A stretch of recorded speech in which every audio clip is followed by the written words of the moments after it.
اس کا پس منظر یہ ہے کہ نبی کریم صلی اللہ علیہ وسلم نے کفار مکہ کو توحید کی دعوت دی اور مرنے کے بعد زندہ کیے جانے کی خبر دی، اور قرآن کریم کی تلاوت فرما کر انہیں سنایا کہ انہوں نے ایک دوسرے سے گفتگو کرنا شروع کر دی، ایک دوسرے سے پوچھنے لگے کہ محمد صلی اللہ علیہ وسلم کیسا دین لائے ہیں۔ ان کی اس بامی گفتگو کو یہاں پہ بیان کیا گیا۔ عن النبأ العظیم، بڑی خبر کے متعلق۔ اس آیت میں، اس کے بعد والی آیت میں وہ بات بیان فرمائی کی جا رہی ہے کہ جس کے بارے میں کفار ایک دوسرے سے گفتگو کر رہے تھے۔ چنانچہ ارشاد فرمایا کہ وہ اس بڑی خبر کے بارے میں گفتگو کر رہے ہیں جس میں انہیں اختلاف ہے۔ بعض اسکالرز کہتے ہیں کہ ارشاد فرمایا کہ وہ اس بڑی خبر کے بارے میں گفتگو کر رہے ہیں جس میں انہیں اختلاف ہے۔ بعض اسکالرز کہتے ہیں کہ بڑی خبر سے مراد قرآن پاک ہے، اور اس میں اختلاف سے مراد یہ ہے کہ کفار میں سے کوئی تو قرآن پاک کو جادو کہتا ہے، کوئی شاعر کہتا ہے۔ بعض اسکالرز کہہ رہے ہیں کہ بڑی خبر سے مراد نبی کریم صلی اللہ علیہ وسلم کی نبوت، آپ کا دین مراد ہے۔ اس میں اختلاف سے مراد ہے کہ کفار میں سے کوئی نبی کریم صلی اللہ علیہ وسلم کو جادوگر کہتا ہے، کوئی شاعر، کوئی کاہن کہتا ہے۔ بعض اسکالرز کہتے ہیں کہ بڑی خبر سے مراد مرنے کے بعد زندہ کیے جانے کا مسئلہ ہے۔ اس میں اختلاف سے مراد کہ بعض کافر تو اس کا انکار کر رہے ہیں، بعض اس میں شک کر رہے ہیں۔ یہاں پر بڑی خبر سے مراد قیامت کی خبر ہے۔ کلا سیعلمون، ہرگز نہیں عنقریب وہ جان لیں گے۔ کلا سیعلمون، ہرگز نہیں عنقریب وہ جان لیں گے۔ ثم کلا سیعلمون، پھر ہرگز نہیں عنقریب وہ جان لیں گے۔ اس آیت میں بتایا گیا کہ کفار جیسے بھی باتیں کر رہے تھے، در حقیقت ویسا نہیں ہے۔ جب قیامت کے دن اصل حقیقت کھل کر سامنے آ جائے گی تو اس وقت یہ اپنے انکار کا انجام جان جائیں گے۔ یہ پھر خبردار ہو جائیں گے کہ اس وقت وہ اپنے انکار کا انجام جان جائیں گے۔ آیت نمبر 6 سے 16 تک اللہ تعالیٰ اپنی نعمتوں کا ذکر کر رہے ہیں۔ الم نجعل الارض مہادا، کیا نہیں ہم نے بنایا زمین کو بچھونا، والجبال اوتادا، اور پہاڑوں کو میخیں، وخلقناکم ازواجا، اور پیدا کیا ہم نے تمہیں جوڑا جوڑا، وجعلنا نومکم سباتا، اور بنایا ہم نے تمہاری نیند کو آرام کا ذریعہ، وجعلنا اللیل لباسا، اور بنایا ہم نے رات کو لباس، وجعلنا النہار معاشا، اور بنایا ہم نے دن کو معاش کا ذریعہ، وبنینا فوقکم سبعا شدادا، اور بنائے ہم نے اوپر تمہارے 7 مضبوط آسمان، وجعلنا سراجا وہاجا، اور بنایا ہم نے ایک چراغ خوب روشن، وانزلنا من المعصرات ماء ثجاجا، اور اتارا ہم نے بدلیوں سے پانی خوب برسنے والا، لنخرج به حبا ونباتا، تاکہ ہم نکالیں ان سے کلا اور نباتات، وجنات الفافا، اور باغات گنے۔ الم نجعل الارض مہادا، کیا ہم نے زمین کو بچھونا نہیں بنایا؟ اس آیت سے اللہ تعالیٰ اپنی قدرت کی نشانیوں کو ظاہر کر رہے ہیں تاکہ کفار قریش ان کی دلالت سے اللہ تعالیٰ کی توحید کو جانیں اور یہ سمجھیں کہ اللہ تعالیٰ عالم کو پیدا کرنے اور اس کے بعد اس کو فنا کرنے اور فنا کرنے کے بعد پھر حساب و جزا کے لیے پیدا کرنے پر بھی قادر ہے۔ چنانچہ اس اللہ تعالیٰ کی توحید کو جانیں اور یہ سمجھیں کہ اللہ تعالیٰ عالم کو پیدا کرنے اور اس کے بعد اس کو فنا کرنے اور فنا کرنے کے بعد پھر حساب و جزا کے لیے پیدا کرنے پر بھی قادر ہے۔ چنانچہ اس آیت سے اور اس کے بعد والی 10 آیات کا خلاصہ یہ ہے کہ اللہ تعالیٰ نے ارشاد فرمایا کیا ہم نے زمین کو بچھونا نہیں بنایا تاکہ تم اس پر رہو اور وہ تمہارے ٹھہرنے کی جگہ ہو، اور کیا ہم نے پہاڑوں کو میخیں نہ بنایا تاکہ اس سے زمین ثابت اور قائم رہے، اور کیا ہم نے تمہیں مرد اور عورت کے جوڑے نہ بنایا تاکہ تم ایک دوسرے سے سکون حاصل کرو اور معاشی اور معاشرتی امور کا انتظام کرو، اور کیا ہم نے تمہاری نیند کو تمہارے جسموں کے لیے آرام کا ذریعہ نہ بنایا تاکہ اس سے تمہاری کوفت اور تھکن دور ہو اور تمہیں راحت اور آرام حاصل ہو، اور کیا ہم نے رات کو ڈانپ دینے والی نہ بنایا، جو کہ اپنی تاریکی سے ہر چیز کو چھپا دیتی ہے تاکہ تمہارے معاملات پوشیدہ رہیں؟ اور کیا ہم نے دن کو روزگار کمانے کا ذریعہ نہ بنایا کہ تم اس میں اللہ تعالیٰ کا فضل اور اپنی روزی تلاش کرو؟ اور کیا ہم نے تمہارے اوپر ایسے 7 مضبوط آسمان نہ بنائے جس پر زمین گزارنے کا اثر نہیں ہوتا اور پرانا پن اور بوسیدہ ان تک راہ نہیں پاتی؟ اور کیا ہم نے ان آسمانوں میں ایک نہایت چمکتا چراغ سورج نہ بنایا جس میں روشنی بھی ہے؟ اور کیا ہم نے ان آسمانوں میں ایک نہایت چمکتا چراغ سورج نہ بنایا جس میں روشنی بھی ہے اور گرمی بھی؟ اور کیا ہم نے بدلیوں سے زوردار پانی نہ اتارا تاکہ اس کے ذریعے زمین سے انسانوں کے کھانے کے لیے اناج، جانوروں کے کھانے کے لیے سبزہ اور گنے باغات نکالیں؟ تو غور کرو کہ جس نے اتنی چیزیں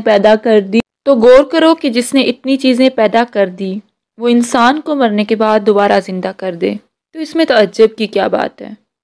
نیز ان چیزوں کو پیدا کرنا حکیم یعنی حکمت والے کا فضل ہے، اور حکمت والے کا فضل ہرگز بیکار نہیں ہوتا، اور مرنے کے بعد اٹھنے اور سزا اور جزا کے انکار کرنے سے لازم آتا ہے کہ انکار کرنے والے کے نزدیک تمام افعال بیکار ہیں، حالانکہ یہ باطل ہے، اور جب بیکار ہونا باطل ہے تو مرنے کے بعد زندہ کیے جانے اور اعمال کی جزا ملنے کا انکار کرنا بھی باطل ہے۔ اس مضبوط دلیل سے ثابت ہو گیا کہ مرنے کے بعد اٹھنا ہے، اعمال کا حساب ہونا ہے اور ان کی جزا ضرور ملنی ہے، اس میں کوئی شک ہرگز نہیں۔ ان یوم الفصل کان میقاتا یوم ینفخ فی الصور فتأتون افواجا۔ بے شک فیصلے کا دن ایک مقرر وقت ہے، یعنی بے شک وہ دن یوم ینفخ فی الصور فتأتون افواجا، بے شک فیصلے کا دن ایک مقرر وقت ہے، یعنی بے شک وہ دن جس میں اللہ تعالیٰ مخلوق کا فیصلہ فرمائے گا، وہ اس کے علم میں ثواب اور عذاب کے لیے ایک مقرر کیا ہوا وقت ہے۔ یوم ینفخ فی الصور، جس دن سور میں پھونک مار دی جائے گی۔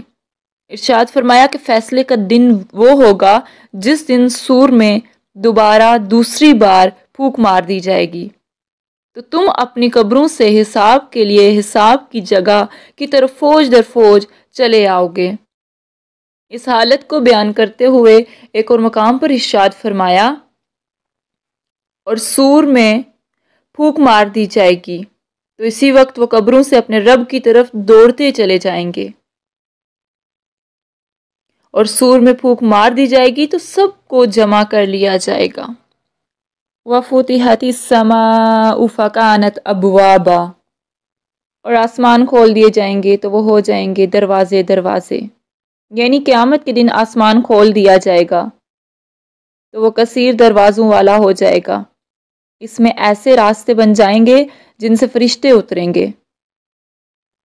وَسُيِّرَتِ الْجِبَالُ فَكَانَتْ سَرَابًا، قرآن پاک میں مختلف مقامات پر قیامت کے دن پہاڑوں کی مختلف حالتیں بیان کی گئی ہیں۔ پہلی حالت، پہاڑوں کو جڑ سے اکھاڑ کر چورا چورا کر دیا جائے گا۔ دوسری حالت، پہاڑ دنکی ہوئی رنگ برنگی اون کی طرح ہو جائیں گے۔ تیسری حالت، پہاڑ بکھرے ہوئے غبار کی طرح ہو جائیں گے۔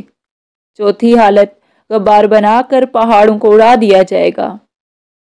پانچویں حالت، غبار بنا کر اڑانے کے بعد پہاڑ تیزی سے چل رہے ہوں گے لیکن دیکھنے میں ٹھہرے ہوئے لگیں گے۔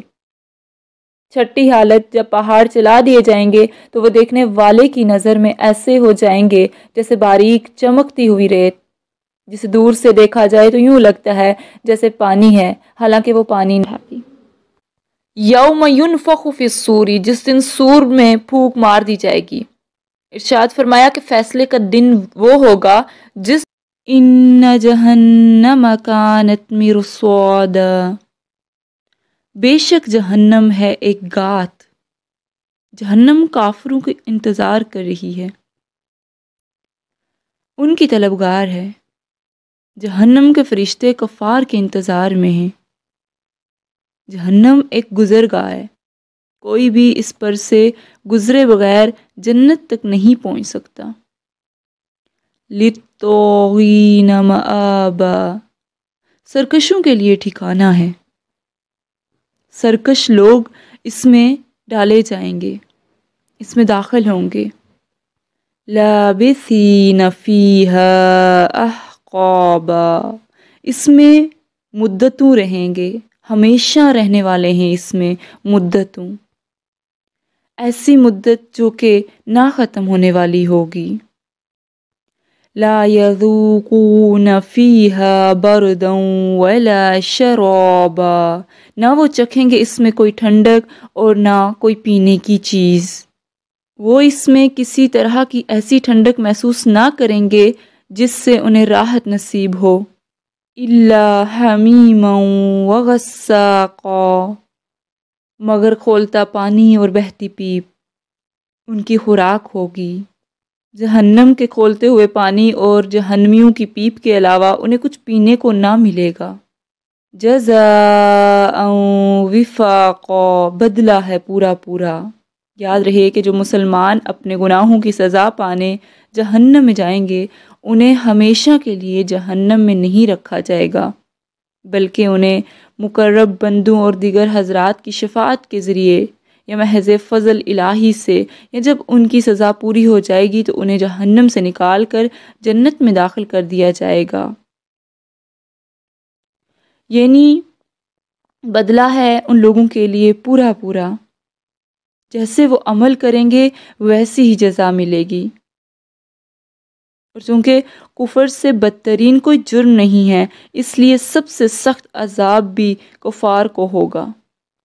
انہم کانوا لا یرجون حسابا، بے شک وہ تھے وہ نہ وہ امید رکھتے حساب کے دن کی۔